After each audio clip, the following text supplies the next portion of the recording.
Assalamualaikum warahmatullahi wabarakatuh.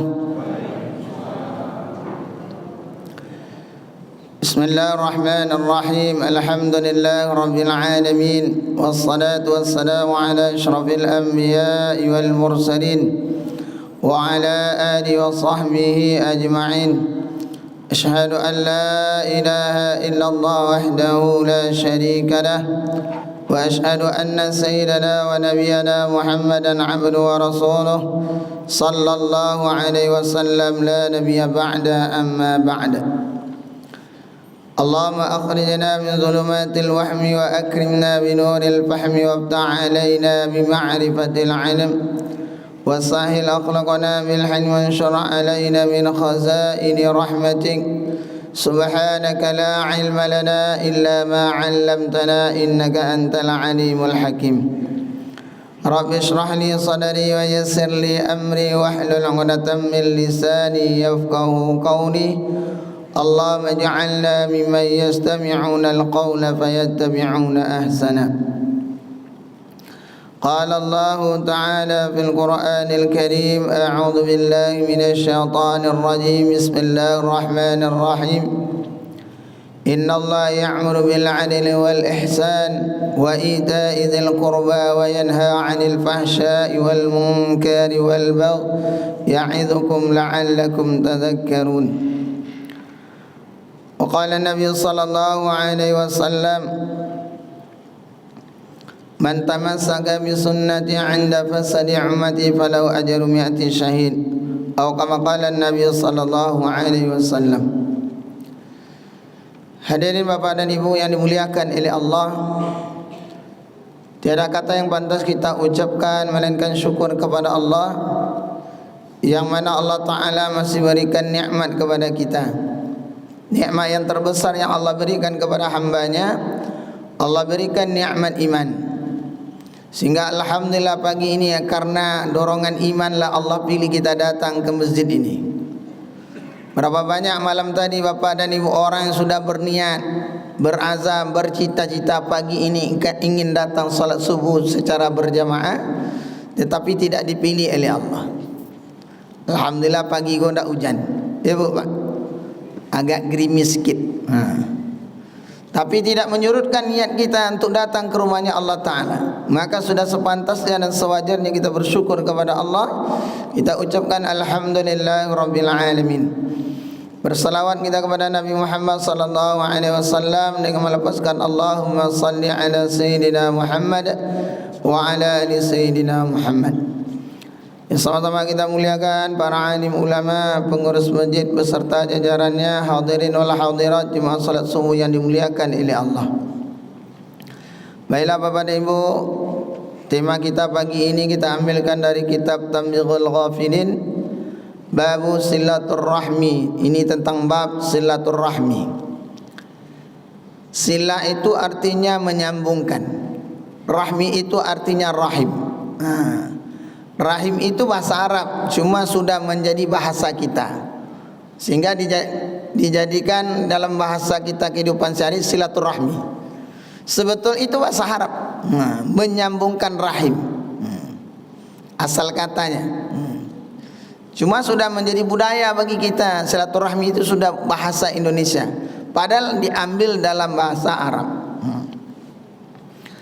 Qala musannif rahimallah wa nafa'ana wa iyyakum bi 'ulumi fid daraini amin. Wa bihi ilayhi qala fa akhadha bi zamin naqiyatin aw khata'uma thumma qala ya Rasulullah akhbirni bima yuqarribuni minal jannah wa yuba'iduni minan nar. Dari Abu Ayyub radhiyallahu an, berkatalah satu orang Arabi bertanya kepada Nabi. Maka satu orang Arabi ini, orang Arab pedalaman, bertanya, ya Rasulullah, akhbirni bima yuqarribuni minal jannah. Ya Rasulullah, ajarkan atau beritahukan kepadaku apa amal yang bisa mendekatkan aku kepada surga. Wa yubaiduni minan nar, dan juga menjauhkan aku dari neraka. Pertanyaannya kepada Nabi, ya Rasulullah, beritahukan kepadaku apa perkara atau amal-amal yang bisa mendekatkan aku daripada surga dan membuat jauh aku daripada neraka. Lantas Nabi sallallahu alaihi wasallam bersabda, "An ta'budullaha wa la tusyriku bihi syai'a." Engkau sembahlah Allah Ta'ala wa la tusyriku bihi syai'a, dan tidak engkau serikatkan Allah Ta'ala dengan sesuatu. Wa tuqimus salata, engkau dirikan salat. Wa tu'tiyaz zakata, dan engkau tunaikan zakat. Wa tasilur rahmi, dan engkau sambungkan silaturrahmi. Maka kata Nabi, ada 4 amal. Kalau engkau ingin Allah mudahkan dekat dengan surga dan hindarkan dari neraka, pertama, jangan engkau syirikatkan Allah. Senantiasalah engkau sembah Allah Ta'ala, jangan serikatkan dengan sesuatu. Contoh, biasanya pagi subuh ni di Masjid Nurul Muhsinin ada kajian. Biasanya ada makan-makannya. Awak makan pirai lah ke masjid. Ada terbesit, maksudnya terbesit di dalam hatinya. Padahal kalau dia semata-mata karena Allah, tidak ada niat-niat lain. Ya Allah, saya datang ke masjid, ya Allah, dalam rangka beribadah kepada Engkau, ya Allah. Tak ada niat lain untuk mendekatkan diri kepada Engkau, ya Allah. Mau ada makanan, tak ada makanan, tak ada masalah. Kalau ada makanan, alhamdulillah. Syaitan ini adalah ahli dia. PTT namanya, penipu tingkat tinggi. Bukan pengangguran tingkat tinggi, penipu. Kadang niat kita ini sudah betul daripada rumah, syaitan ini akan goda lagi, goncangkan niatnya. Hari hujan, tak usah lagi ke masjid. Becek pula lagi.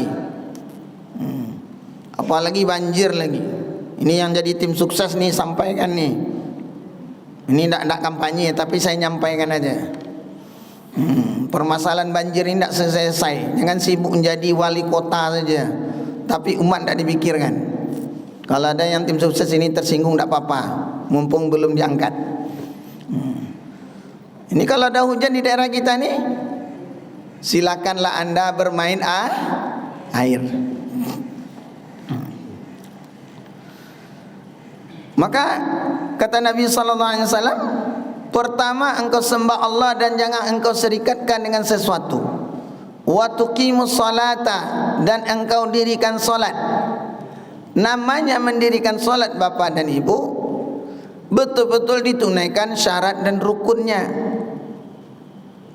Mengerjakan dengan mendirikan jauh beda. Kalau mengerjakan nanti subuh ni jam 6 kurang 10 menit masih bisa, atau jam 6 pas, ada waktu 3 menit menjelang suruh, masih bisa juga.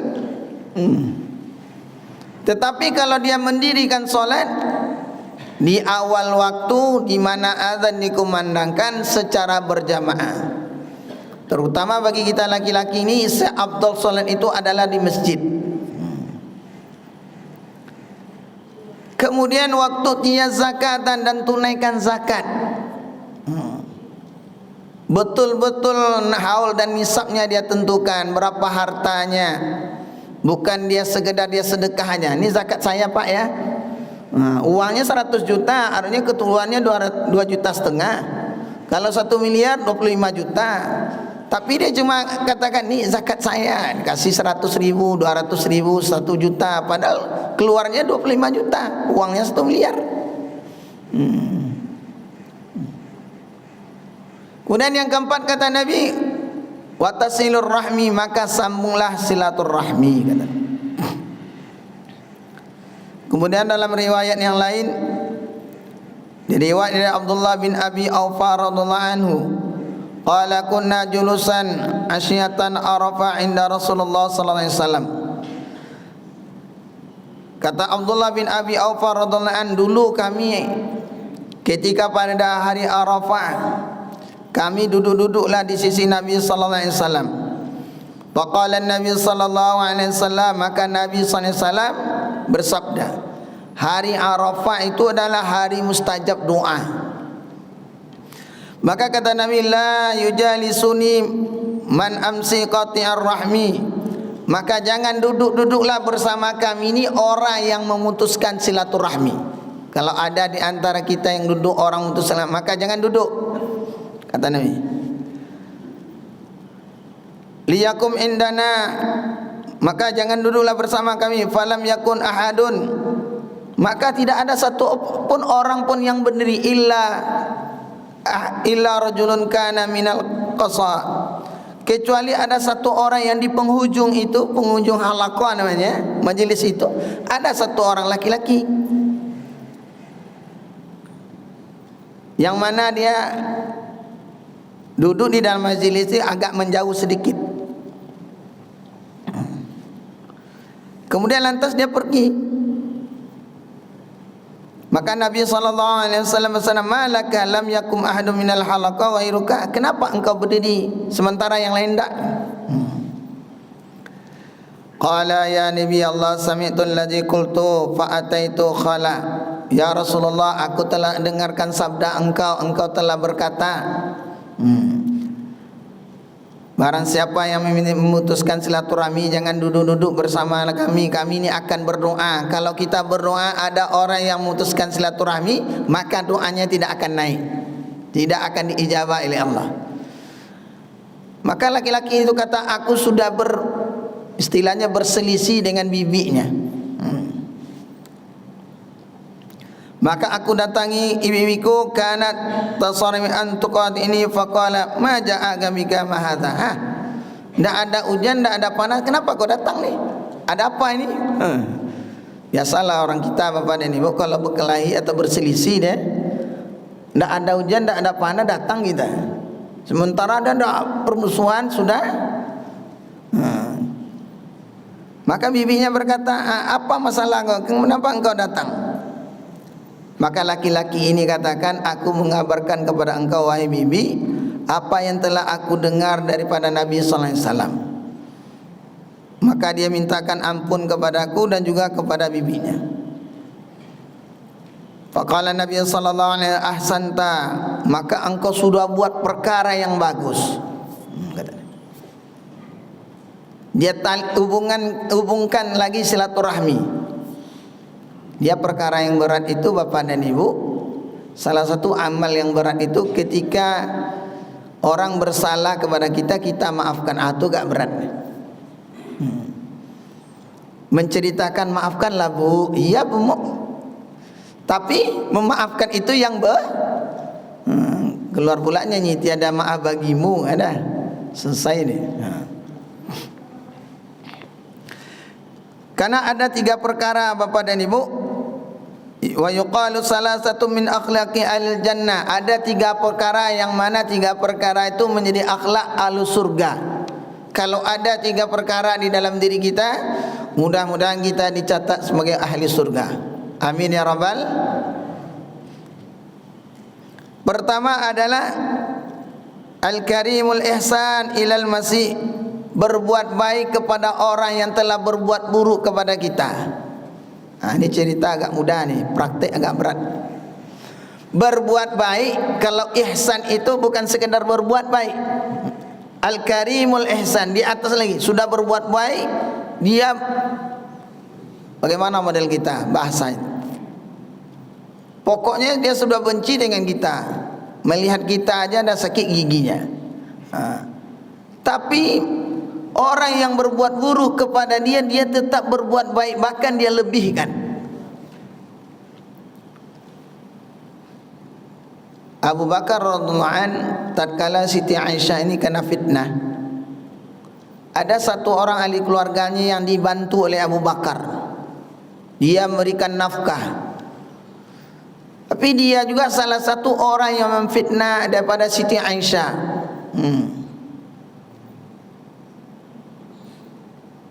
Mula-mulanya Abu Bakar radhiyallahu anhu katakan, aku akan putuskan, aku tidak akan bantu lagi.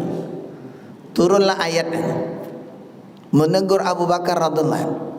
Setelah turun ayat itu Bapak dan Ibu, Abu Bakar radhiyallahu anhu biasanya mungkinlah bahasa kita ini memberikan keperluannya cuma 50.000 contoh. Setelah ditegur oleh Allah lewat ayat Al-Quran tadi, maka dia berikan keperluan itu 100.000 lagi.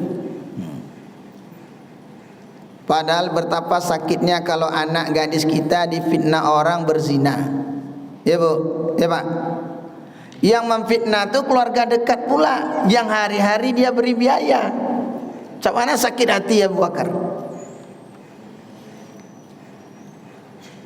Tapi kata Nabi seperti ini, al-karimul ihsan ilal masih, berbuat baik kepada orang yang berbuat buruk kepada, bahkan dia lebih lakukan lagi kebaikan.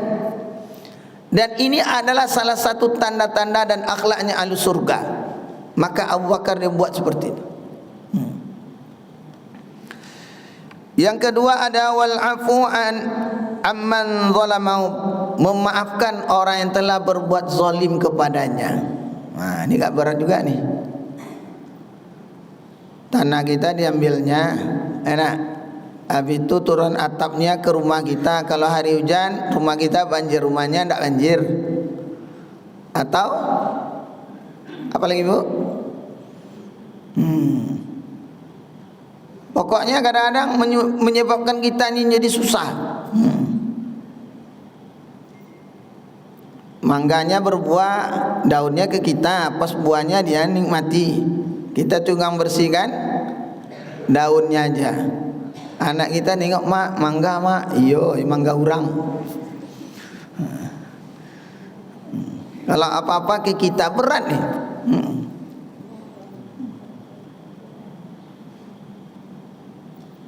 Memaafkan orang yang berbuat zalim kepada kita. Zalim itu adalah menempatkan sesuatu bukan pada tempat itu, namanya zalim.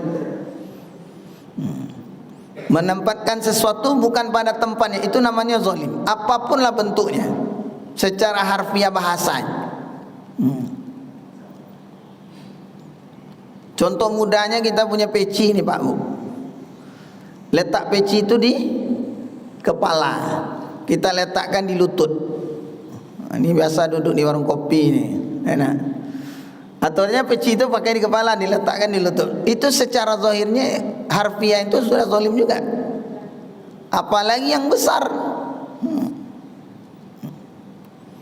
Dan amal ahli surga itu memaafkan orang yang berbuat zalim kepadanya. Mungkin dia difitnahnya, mungkin Masya Allah perkara ini menyebabkan dia susah saja. Tetapi dia maafkan, Masya Allah, itu adalah akhlak daripada ahli surga. Kemudian Bapak dan Ibu, yang ketiga itu adalah selalu berbuat dermawan kepada orang yang berbuat kikir kepada. Nah, kadang-kadang kita ini kadang-kadang beratnya di situ nih.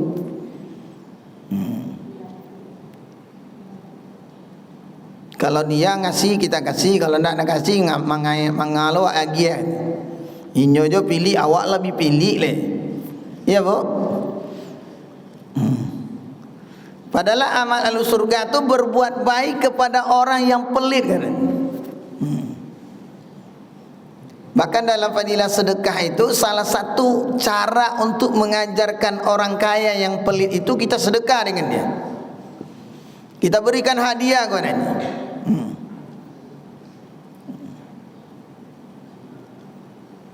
Supaya dengan hadiah ini terbuka hatinya. Tahadu tahabu, berikan hadiah ini saya kamu berkasih sayang.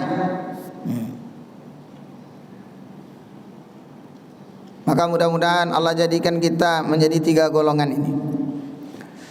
Kemudian Nabi SAW bersabda,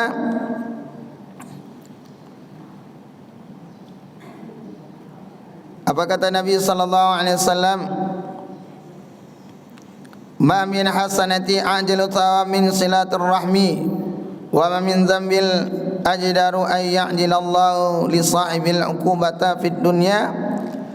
Ada satu amal yang mana Allah Ta'ala segerakan pahalanya di dunia atau balasannya di dunia, dan juga Allah Ta'ala segerakan juga azabnya di dunia.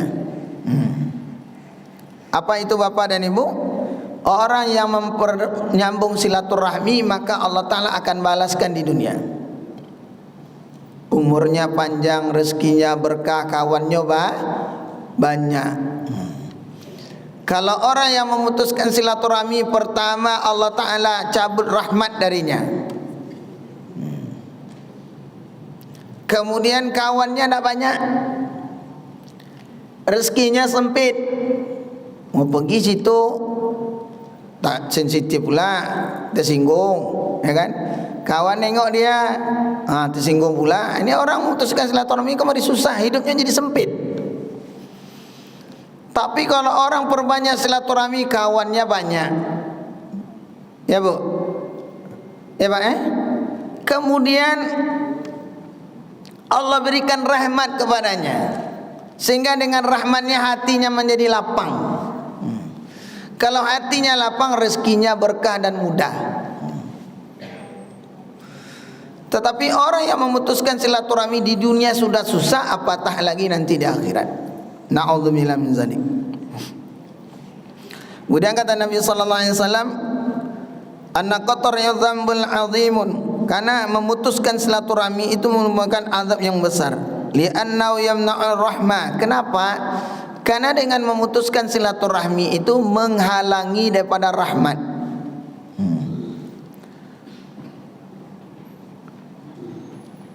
Maka fal wajibu 'alal muslimin, maka wajiblah di atas orang-orang Islam ayyatuba min qati'ir rahmi, maka dia meminta ampun karena dia telah berbuat dosa memutuskan silaturahmi. Wa yastaghfirullah, dan minta ampun kepada Allah Ta'ala. Wa yasilur rahmah, kemudian dia menyambungkan silaturahmi balik. Tanda dia tobat, dia putuskan silaturahmi tadi, maka dia sambung. Salah satu cara menyambung silaturahmi adalah dengan berbuat baik. Bahkan ada satu amal Bapak dan Ibu, dengan amal silaturahmi itu Allah panjangkan umurnya. Sebagian riwayat mengatakan memang umurnya panjang. Atau yang kedua, walaupun umurnya sudah ditetapkan oleh Allah Ta'ala, tetapi kebaikan-kebaikannya masih diamalkan orang atau masih diingat. Umurnya cuma 60, tapi kebaikan-kebaikan ini diikuti, bahkan diceritakan orang, sehingga orang bisa beramal juga. Tengoklah Bapak dan Ibu dulu, istiqomah nih, datang ke masjid, biasanya duduknya di pojok situ contoh. Orang tahu sebelum azan sudah datang, dia sudah mengaji, diceritakan kebaikannya, kebaikannya ceritakan orang. Walaupunnya umurnya cuma 60-70 tahun, tapi kebaikan-kebaikan masih diceritakan oleh orang lain. Salah satu adalah para alim ulama. Seperti kitab ini kan masih dibaca, orangnya sudah meninggal, tapi kitabnya masih dibaca oleh orang lain, sehingga kebaikan-kebaikan itu tetap bertambah kepada orang yang sudah meninggal dunia.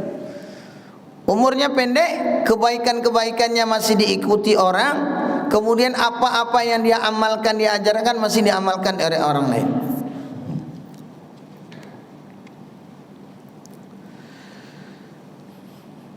Kemudian dari Ammar bin Shu'aib, dari abinya, dari bapaknya, dari kakeknya berkata, ja'a rajulun ila Nabi sallallahu alaihi wasallam, telah datanglah satu orang laki-laki kepada Nabi sallallahu alaihi wasallam. Faqala, berkatalah satu orang laki kepada Nabi, innali arhaman asilu wa yaqti'uni wa a'fu wa yadhlimuni wa ahsan wa yasi'uni. Maka dia katakan ada satu orang laki-laki tadi telah datang kepada Nabi, ya Rasulullah, bagaimana cara aku menyambungkan silaturahmi? Aku telah memutuskan silaturahmi, dan aku telah maafkan, dan juga dia telah berbuat zalim kepadaku, dan aku telah berbuat baik. Maka kata Nabi sallallahu alaihi wasallam, pertama kali engkau istighfar. Kalau kamu sudah putuskan silaturahmi, maka sambung balik, minta ampun kepada Allah. Jangan buat lagi. Jangan dibiarkan aja seperti itu. Kadang-kadang maaf Bapak dan Ibu sampai 7 turunan. Jangan kau berkawan dengan si anu tu ya. Dari bapaknya nih, dari ibunya. Ada anaknya pun beritahu pula kepada cucunya. Pokoknya 7 turunan tak ada cerita putus hubungan. Kau putus hubungan dengan nyamuk tak apa-apa. Ini putus hubungan silaturahmi, Masya Allah Bapak dan Ibu. Bahkan dalam satu kisah itu ketika Sayyidina Umar radhiyallahu an, anaknya Abdullah bin Umar. Abdullah bin Umar ini dalam keadaan berjalan dengan sahabat-sahabatnya. Maka tatkala di jalan berjumpa satu orang Arab Baduy, satu orang pemuda, yang mana pemuda itu adalah kawan Umar. Ketika dia berjumpa dengan anak daripada kawan bapaknya, maka Sayyidina Ibnu Umar tadi memberikan daripada sorbannya, memberikan daripada kendinya, memberikan kendaraan kepada pemuda tadi. Maka kawan-kawannya bertanya, wahai Ibnu Umar, sebetulnya orang Arab Baduy ini engkau kasih sedikit aja sudah cukup. Ini engkau kasih semua kepadanya.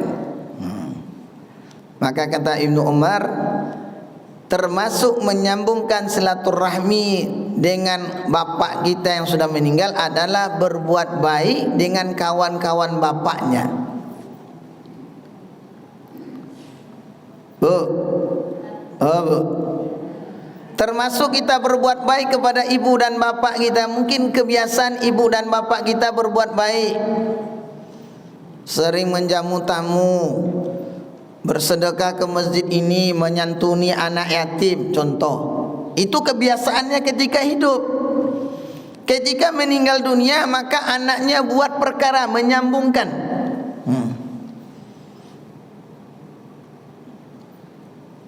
Tapi hari ini kadang-kadang maaf Bapak dan Ibu, ini dah hilang. Biasanya bapak dan ibunya jadi donatur Masjid Nurul Muslimin. Meninggal bapak ibunya, tutup buku. Padahal warisannya banyak. Anaknya banyak dapat warisannya. Padahal dengan warisan diberi, dapat warisan itu dia bagi. Ya Allah, aku niatkan untuk ibu bapakku, Masya Allah. Tetap mengalir pahalanya. Walaupun waktu ketika di dunia dia dulu, ketika masa hidupnya bapak dan ibu dia kurang berbakti, tapi ketika ibu bapaknya sudah meninggal dunia, dia menjadi anak yang berbakti. Jadi tidak tertutup kemungkinan. Mungkin dulu kita belum tobat, belum belajar agama, belum tahu ilmunya. Rupanya orang tua kita pendek umurnya. Masih ada kesempatan bapak dan ibu berbuat baik kepada ibu dan bapak itu. Pertama, tunaikan wasiatnya. Yang kedua, berbuat baik dengan keluarga bapaknya. Maka kalau di Minang tu namanya ada keluarga bako. Walaupun bapak kita dah meninggal dunia, tetap berbuat baik dengan keluarga bapaknya, silaturahmi dengan mereka. Itu termasuk menyambungkan silaturahmi. Apalagi jumpai kawan-kawannya waktu satu sekolah dulu, sama bekerja. Kadang-kadang mungkin maaf bapak dan ibu, kita tidak tahu semua persis, tapi kawannya cerita, dulu bapakmu pernah berkata begini gitu. Kadang-kadang dapat nasihat kita daripada kawan-kawan orang tua kita. Nah, maka inilah keuntungan silaturahmi tadi. Kebaikan-kebaikannya bertambah. Kemudian Nabi SAW bersabda,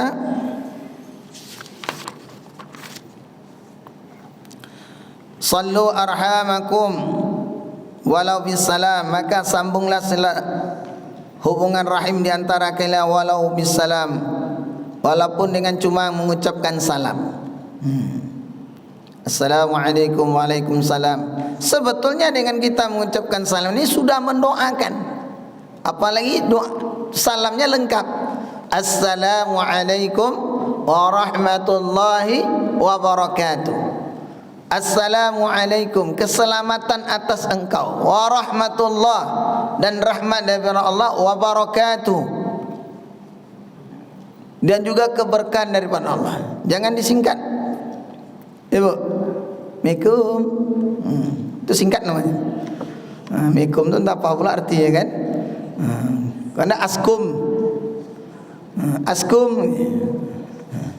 Betul-betul lah supaya pun kita pun dapat rahmat. Mengucapkan salam ni akan menghilangkan kesombongan. Assalamualaikum, karena nama Allah yang kita puji. Assalam, keselamatan, minta keselamatan kepada Allah.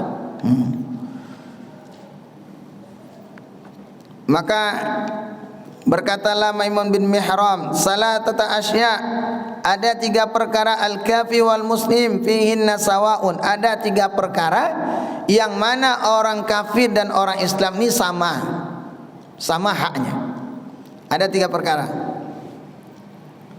Yang pertama adalah man ahada.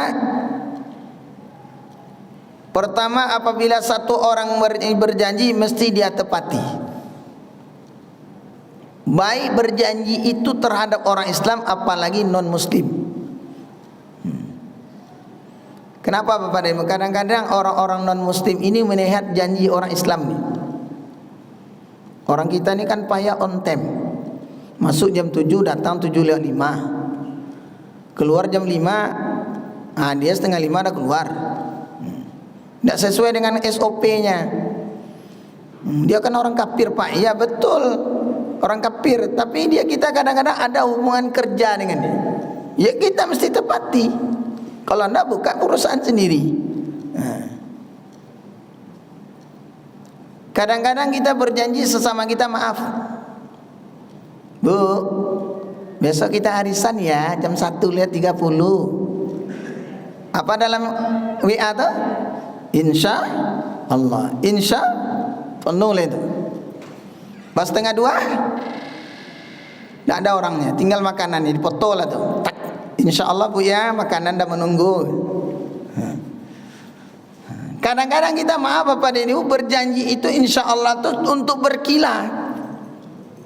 Kalau memang kita tidak bisa datang, bilang Bu maaf Pak, maaf tidak bisa datang, saya ada urusan. Enak.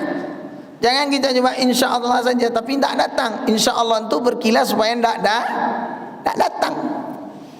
Akhirnya WIB jadi. Waktu insya Allah berubah. Berubah dia. Bukan waktu Indonesia Barat, waktu insya Allahnya berubah. Pertama adalah berjanji. Yang kedua adalah Bapak dan Ibu, sama antara orang Islam dan juga non Muslim adalah silaturahmi. Silaturahmi bukan untuk orang kita aja. Kalau ada tetangga kita, mungkin dia beda akidah dengan, tetap kita berbuat baik dengan mereka. Silaturahmi saja. Cuma permasalahannya kalau kita disuguh makan, tengoklah dulu. Enak. Ini dah jelas dia makan B2 tu kan. Tak mungkin kita terima makanan. Tapi menyambungkan silaturahmi tetap. Nabi itu senantiasa, Bapak dan Ibu, kata Aisyah radhiyallahu an, setiap subuh datang ke ujung Madinah. Ada satu orang buta, orang tua Yahudi dalam keadaan buta. Nabi tetap datang pagi ke sana. Karena dia dalam keadaan buta, tidak ada keluarga, maka Nabi yang memberikan sarapan paginya. Nabi suapkanlah. Setiap Nabi suapkan, maka dia katakan, jangan kau ikut Muhammad tu ya. Yang memberikan makannya siapa Bu? Kalau awak Pak, kalira gaik koma, lah gaik koma butuh lah ha. Mulutnya ndak balampu loh. Orang kita ni, ya kan? Sudahlah hidup susah, buta lagi, tak ada keluarga lagi, mencaci orang pula kerjanya. Yang dicaci awak pula, dah selesai tu. Tapi tetap Nabi berbuat baik dia. Disuapkan lagi, jangan ikut Muhammad, gini, tetap. Diberikan lagi, diberikan terus. Sampai akhir hidup kehidupan Nabi sallallahu alaihi wasallam. Maka ketika Abu Bakar radhiyallahu anhu menjadi khalifah, maka Abu Bakar radhiyallahu anhu bertanya kepada Aisyah, apa amal Nabi sallallahu alaihi wasallam yang belum aku buat lagi? Maka Siti Aisyah radhiyallahu anha katakan, wahai ayahanda, Nabi sallallahu alaihi wasallam setiap pagi itu datang ke ujung Madinah, lorong Madinah. Kebiasaan Nabi itu adalah memberi makan satu orang tua Yahudi. Maka Abu Bakar rupanya tidak dengarkan persis apa yang dibuat Nabi. Kalau Nabi itu bapak dan ibu, karena dia orang tua, sudah tua, giginya ada lagi, maka makanan itu dihaluskan. Abu Bakar tidak dengarkan persis apa yang dibuat Nabi, langsung dibawa makanan. Ketika di tempat itu nampak orang tua itu sudah menunggu-nunggu, maka dia sodorkan makanan. Karena ditengok oleh orang tua tadi makanan yang dia makan tak sama persis dengan yang sebelumnya. Ini apa nih? Kenapa nggak dikasih begini? Rupanya bapak dan ibu. Maka Abu Bakar katakan, wahai bapak, ketahuilah yang biasa memberikan engkau makanan itu namanya Muhammad sudah meninggal dunia. Saya Abu Bakar.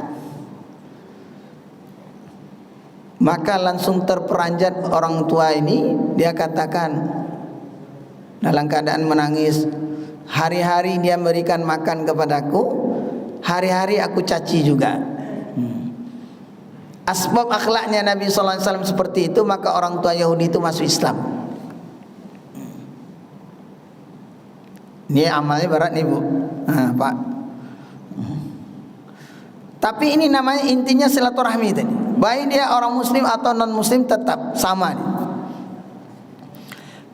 Yang ketiga itu adalah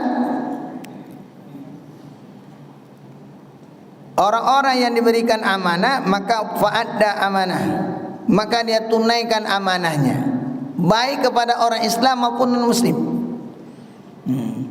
Ini sebentar lagi amanah akan diombar. Pilih kami. Kalau kami jadi wali kota, kami amankan ini Pekanbaru.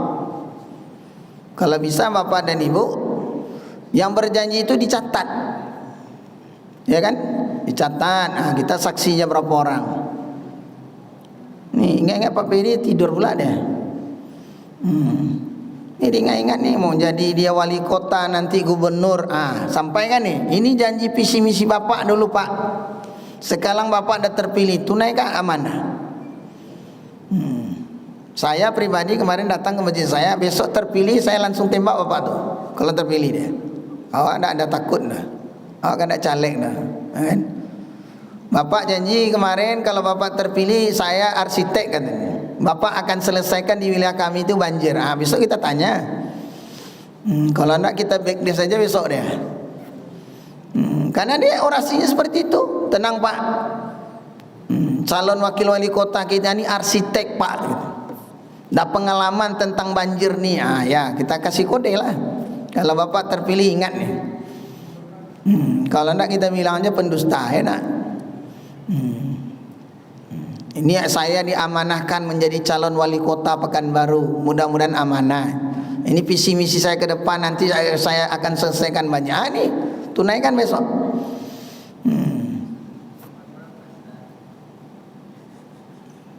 Jadi amanah ini bapak dan ibu kepada orang Islam maupun non muslim tetap ditunaikan. Maka berat nih. Pertama buat janji satu, yang kedua buat amanah. Ini dua berat. Janji mesti ditunaikan, amanah mesti ditunaikan. Janji dan amanah ini dua nih. Al-wa'du dainun namanya. Al-wa'du dainun. Janji itu adalah utang. Kalau sudah berjanji mesti dia tepati. Begitu juga amanah yang diamanatkan. Sebetulnya di dalam diri kita ini ada amanah daripada Allah. Allah berikan jasad kita, Allah berikan sehat kita, Allah berikan kita kesehatan, kelapangan, kenyamanan. Ini amanah daripada Allah. Apakah kita sudah tunaikan amanah? Itu amanah terkecil. Apalagi amanah terbesar menjadi pemimpin. Kullukum ra'in wa kullukum mas'ulun an ra'iyati. Setiap pemimpin akan ditanya tentang kepemimpinannya. Satu orang bapa akan ditanya tentang kepemimpinannya terhadap istri dan anak. Pak, oh Pak, kalau bapak-bapak istri tidak solat, anak tidak solat, maka ditanya bapaknya, kenapa kamu tidak ajarkan istri dan anak?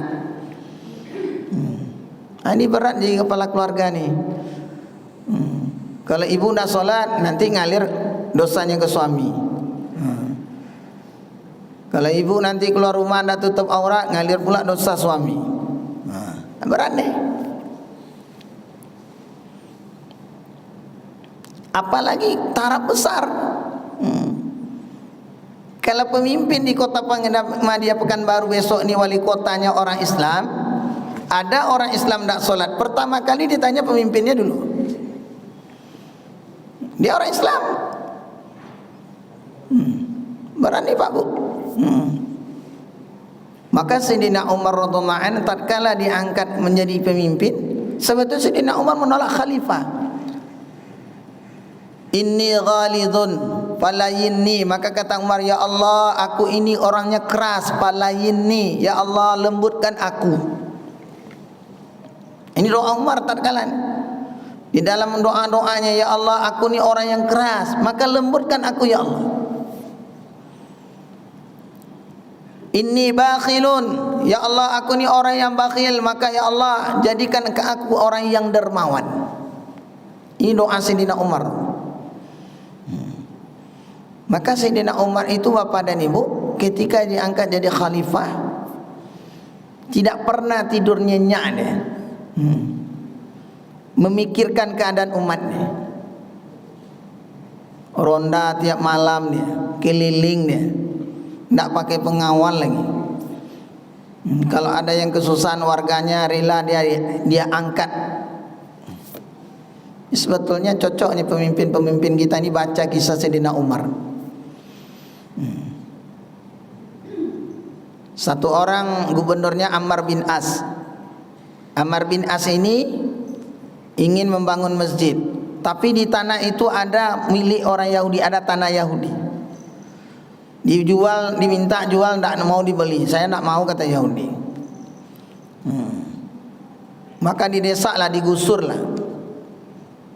Dilaporkan kepada Sayyidina Umar. Sayyidina Umar tidak banyak ceritanya. Sayyidina Umar itu garis daripada tulang lurus, dikirimkan kepada gubernur itu lagi, Ammar bin As. Ammar bin As melihat tulang di garis lurus itu terkejut dia, merah padam wajahnya. Maka Yahudi ini katakan, wahai Amirul Mukminin, kenapa Pak Gubernur kok merah padam wajah? Memang Sayyidina Umar tidak mengirimkan kata-kata, tapi dia bilang, wahai Ammar, kalau engkau lurus, engkau akan lurus seperti tulang. Kalau engkau bengkok, aku akan luruskan seperti tulang nih, garis nih. Intinya Bapak dan Ibu, jangan engkau berlaku aniaya ketika engkau jadi pemimpin. Tunaikan amanah umat. Jangan berbuat zalim kepadanya.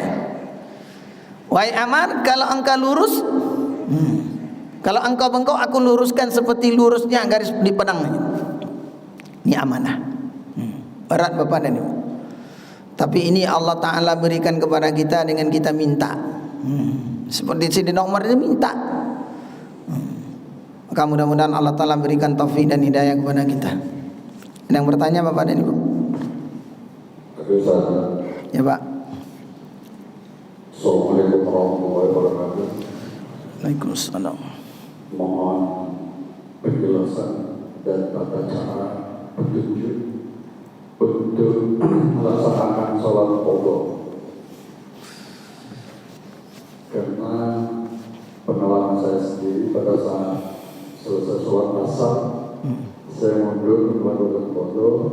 Setelah itu ada seorang jemaah bertanya sama saya, Bapak tadi rawatib apa?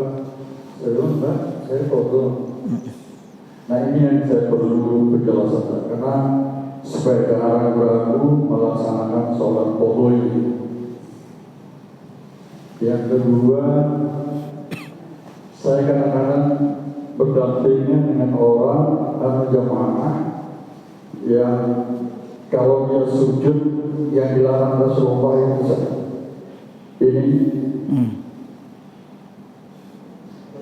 Rasulullah kan pernah menegur sahabatnya ketika sujud seluruhnya rata ke lantai.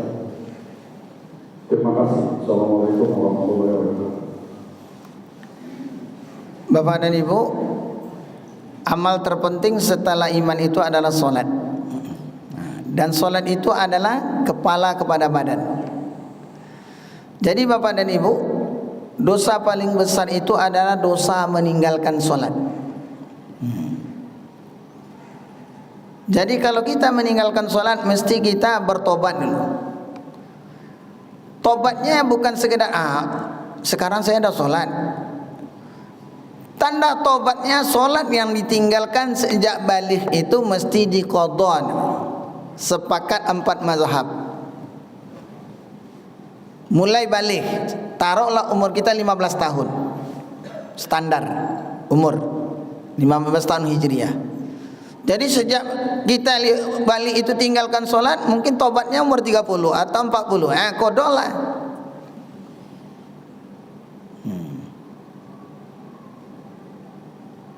Kalau kita masih ada tertinggal solat-solat dulu, maka solat-solat sunat jangan ditunaikan. Jadikan solat sunat itu solat qadha. Ini lama tuh Pak, 20 tahun solatnya. Yang penting tunaikan dulu perintah. Masalah lama tidak lama nomor 2. Di dunia aja pemutihan. Apalagi Allah Ta'ala Maha Pengampun, Maha Penyayang. Dunia aja pemutihan ada. Allah Ta'ala lebih lagi dunia ini.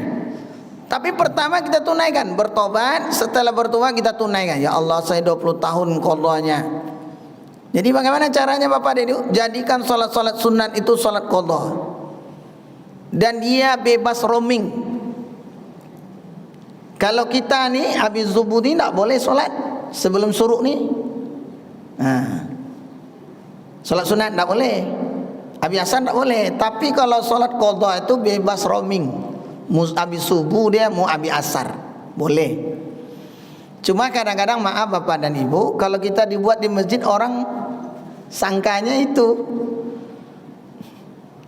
Pak, tak sah solat habis asar dengan habis subuh tu Pak. Kawan tak tahu solat qadha kan. Dia pun tak tahu pula. Nah itu jadi masalahnya. Kalau salat qadha itu bebas roaming dia Bapak, kapan pun waktu kita. Bahkan bagi kita pensiun ini uang pensiun dah ada, yang mau dimakan ada. Solat aja kerja lagi, tidak usah lah cari leh. Sementara solat yang lama tinggal. Ya Allah, saya banyak tertinggal ni, ada masa mungkin kita tidak tahu umur kan. Ya Allah, saya akan tunaikan solat qadha. Rupanya belum sampai 20 tahun meninggal kita, ada pemutihan, ada kesungguhan kita tobat tadi. Jadi bagaimana? Jadikan solat sunat itu solat qadha. Bahkan Ibnu Hajar Al-Haytami katakan tak sah solat sunat orang yang masih tertinggal solat fardu. Kalau bapak ibu sunaikan solat sunat, tak diganjar pahala. Mana bagus? Sama kita bekerja tak digaji. Kenapa? Karena solat qadhanya masih belum tertunai. Solat fardu yang dulu masih tertinggal. Jadi caranya seluruh solat sunat jadikan solat qadha. Sholli fardhu subhi qadhaan. Sengaja aku solat fardu subuh qadha. Kadang-kadang menunaikan perintah Allah ini akan datang bosan, ya Bu. Makanya supaya tidak bosan, buat yang fardu-fardu saja. Allahu Akbar dan niat tadi kan, dah baca bismillah sampai waladhdallin amin, rukuk lagi. Biar cepat dia sikit. Kalau buat seperti salat fardu itu lama-lama bosan pula kan. Banyak kau mah datanglah syaitan kan. Buat yang rukun-rukun aja. Yang penting rukun solat dah tertunai. Jadikan solat-solat sunat itu solat qadha semua. Habis Isra 4 rakaat, boleh langsung 4 atau 2-2. Kalau 2 solat subuh. Kalau 4 jadikan solat zuhur. Qabla zuhur kan ada 4 tuh. Qabla asar ada 4. Bisa jadi 4. Nanti tahajud jadikan juga seperti itu. Jadi solat-solat sunat itu jadikan solat qadha semua. Nah, kalau ada waktu, akan maaf Bapak dan Ibu, kalau orang yang banyak tertinggal solat fardunya, tak boleh duduk-duduk minum kopi lagi Pak. Habiskan masa waktunya kan, sementara solatnya masih tinggal. Nah itu di dalam fikih. Yang mudahnya kita jadikan setiap solat itu kan ada solat sunatnya, jadikan di situ. Jadi supaya setiap hari ini ada, kita ganti solat-solat sunatnya. Nah, solat-solat fardu yang tertinggal, ya solat sunat itu jadi pengganti. Tahajud jadikan juga nanti solat qadha. Kemudian solat duha jadikan solat qadha. Semua solat-solat. Yang penting pertama tugas kita Bapak dan Ibu, yang penting kita tunaikan. Mau 2 tahun, 20 tahun. Nah, ada kawan saya Pak Kapolres Agam nih sekarang tuh. Wah tuh dia begitu dia Pak. Sholat sunat diganti jadi ada lama dulu Ustaz katanya dah. Pokoknya jangan ditengok waktu, mak 20 tahun lama tuh enggak jadi itu. Lama tuh. Yang penting kita tunaikan aja. Nah, ada waktu qadha, ada waktu qadha, ada waktu qadha. Dah. Ulama terserahlah. Yang penting kita ada ansur. Sambil kita minta taufik dan hidayah kepada Allah supaya Allah kuatkan kita. Kemudian Bapak dan Ibu, cara sujud itu adalah ditegakkan. Jangan seperti maaf, seperti duduk begitu kan, maaf Bapak dan Ibu. Duduk apa namanya? Kalau kita sujud begini. Nanti dibilang anjing tersinggung lah, padahal memang duduk anjing. Gitu. Tengok anjing duduk. Ya kan? Tengok anjing tuh. Dan sebetulnya anjing itu ada 10 sifat dia. 10 sifat yang kebaikan ada pada anjing. Tapi yang tak perlu kita tiru tuh kayak kalau laki-laki itu sejajar dengan telinga, ditegakkan. Kalau kita sendiri boleh begini, tapi kalau berjamaah jangan. Nanti payah pula kawan, ya kan? Kawan mau sujud, kena pula siku kawan. Ya, kalau ibu-ibu agak dirapatkan, kalau laki direnggang sedikit. Ibu-ibu harus dirapatkan ke sini dah. Ditegakkan ya. Kalau bisa sejajar dengan telinga. Maka ini sangat penting Bapak dan Ibu. Walaupun itu tidak menjadikan batal solatnya, tapi solat itu adalah satu ibadah yang indah kalau dikerjakan sesuai dengan kaifiatnya.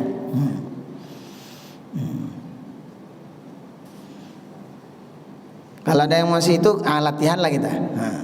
Ya kan? Jangan buat kebiasaan. Kebiasaan ini Pak ya, ini merubah ini Bapak ini. Latihan. Ada lagi Pak Bu? Dia tak menyentuh lantai, tapi disandarkannya ke lututnya kadang. Itu mana? Gimana model itu Ustaz? Ini. Gini deh. Sandarkannya ke lututnya, mungkin karena malas atau apa dia tak gini, tapi begini. Coba lihat. Salat ini adalah membentuk sifat. Salat itu adalah kan, apa maksud kita menunaikan solat itu Bapak dan Ibu? Membawa sifat ketaatan di dalam solat ke dalam kehidupan sehari-hari. Sifat solat itu kita bawa. Kadang-kadang maaf Bapak dan Ibu, kalau kita solat itu dalam keadaan malas, tak tunaikan syarat dan rukun, kadang-kadang dalam kehidupan pengaruh Pak. Karena cara menundukkan syaitan itu dengan solat sebetulnya. Apalagi tatkala sujud. Sujud dengan 7 anggota, enak. Kedekatan Allah Ta'ala tatkala solat itu, ketika sujudnya itulah. Maka disuruh kita aksirud doa, perbanyak doa ketika sujud. Kalau ada uzur itu lain pasal ya kan. Kadang-kadang dia masih muda, badan kegar ya kan, karena malas saja. Maka kata Nabi, kita mesti satu orang datang kepada Nabi. Kemudian dia ucap salam. Kemudian dia salat. Ketika selesai salat datang kepada irji'. Irji' fasalli anta la tusalli. Irji'. Salli anta la tusalli. Kata Nabi, irji', kembali, salat lagi. Sudah salat dia. Kemudian dia datang kepada Nabi, irji', kembali lagi. Salli katanya, salat lagi. Anta la tusalli, 2 kali. Salat dia lagi. Yang ketiga dia salat lagi. Ucap juga Nabi, ulang lagi, ulang. Baru dia datang, ya Rasulullah, ajarkan aku tentang salat. Kalau kamu salat itu tunaikan syarat dan rukunnya. Baca Fatihatul Kitab, baca Al-Fatihah, baca ayat apa yang kamu hafal. Kemudian tumaknina di dalam salat. Tenang. Kalau rukuk, betul-betul rukuk. Jangan belum sampai rukuk lagi sudah i'tidal. Belum sempurna rukuknya lagi sudah bangkit ya. Padahal inti itu ada rukuk, bukan bacaannya. Yang syarat rukun itu solat itu adalah rukuknya, tunaikan rukuknya. Sudah tunai rukuk, baru i'tidal. Intinya adalah rukuknya dulu, sempurnakan rukuk. Jangan belum sempurna lagi kepala, punggung, ini belum sempurna sudah i'tidal. Tumaknina. Gerakan solat itu ditunaikan. Makanya maaf Bapak dan Ibu, kenapa solat kita ini tidak memberikan kesan kepada kita? Maka salah satu tidak menunaikan gerakan dan bacaan solat betul-betul. Tidak ada tumaknina. Maka kebiasaan inilah mau kita rubah. Sehingga kata Nabi, ada satu orang solatnya 60-70 tahun, tapi tak ada pun solat pun dia terima. Seperti tadi. Maka kita berlindung Bapak dan Ibu. Betul-betul kita ketika solat itu betul-betul kita tunaikan. Supaya solat itu memberikan kesan. Hati kita tenang, ada kelapangan. Betul-betul kita gimana cara sujud yang betul. Jangan ikut-ikutan. InsyaAllah Bapak dan Ibu. Ada lagi Pak? Ya Bu.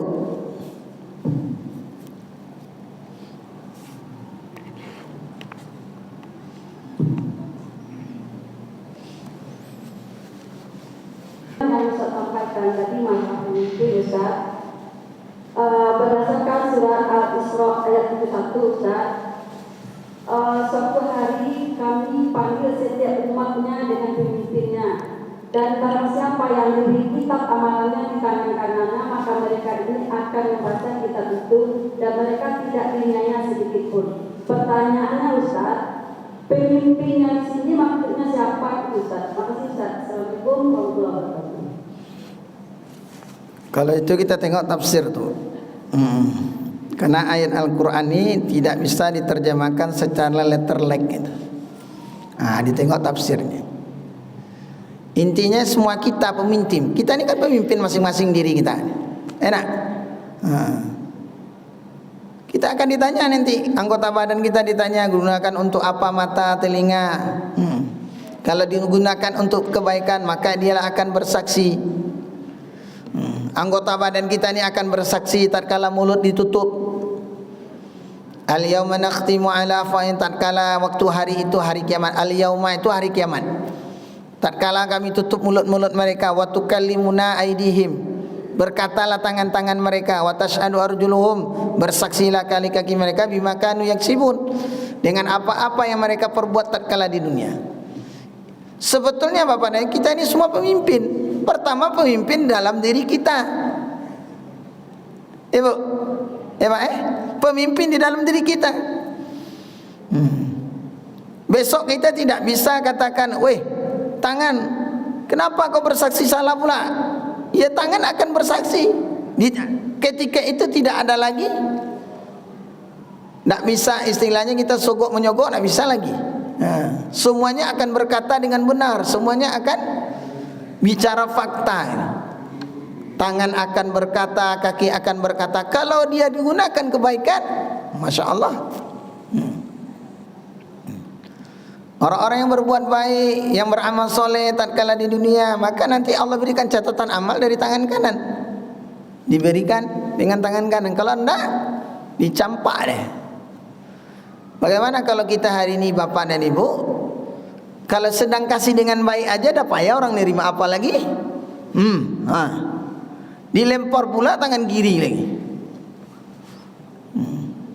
Kita aja orang ngasih kita tangan kiri dah ndak enak hati dah. Ya Pak Bu padahal yang ngasih yang baik, tapi dengan caranya dengan tangan kiri. Ada patah semangat kita tuh. Kecil orang Minang lah naik galang-galang awak.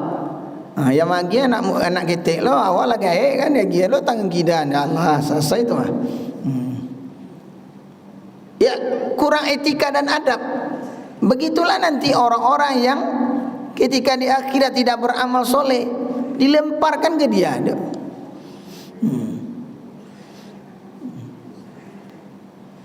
Intinya Bapak dan Ibu, semua kita ini adalah pemimpin terhadap diri kita. Maka pimpinlah diri kita. Kita pemimpin terhadap mata kita, tangan kita, kaki kita. Semuanya nanti akan bersaksi di hadapan Allah dengan apa-apa yang kita perbuat. Kalau tangan, semua anggota tubuh kita dibuat kebaikan, maka senang. Dia akan bersaksi dengan kesaksian yang baik. Kalau tidak, tidak bisa kita. Ayo apa kau ikut dulu. Nah, tidak bisa kita. Kata tangan kan, kakinya dia pergi ke sana, kata kakinya. Tidak bisa kita nolak. Tatkala waktu itu adalah mulut ditutup. Sekarang yang berkilah ini kan mulut Bapak dan Ibu. Mulut ini yang bahaya nih. Lidah tak bertulang lebih tajam daripada pedang. Maka nanti dia kena mulut ditutup, yang bersaksi adalah anggota badan kita.